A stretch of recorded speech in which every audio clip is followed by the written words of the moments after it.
माझ्या मुली फ्लावरची भाजी अजिबात खायला बघत नाहीत, म्हणून मी त्यांच्यासाठी ही रेसिपी बनवत असते। फ्लावर इथे तुकडे करून मिठाच्या पाण्यामध्ये अर्धा तास ठेवून दिला होता। आता याला स्वच्छ धुवून चॉपरमध्ये बारीक चॉप करून घेतला।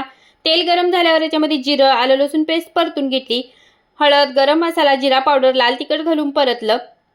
बारीक केलेला फ्लावर घातला आणि मिक्स केलं। पाण्याचा हबका मारून झाकण ठेवून फ्लावर आधेमध्ये हलवत शिजवून घेतला। आता याच्यामध्ये उकडून किसलेले 2 बटाटे घालून मिक्स केलं। यावेळी जर तिखट मिठाचं प्रमाण कमी जास्त असेल तर ते तुम्ही वाढवू शकता।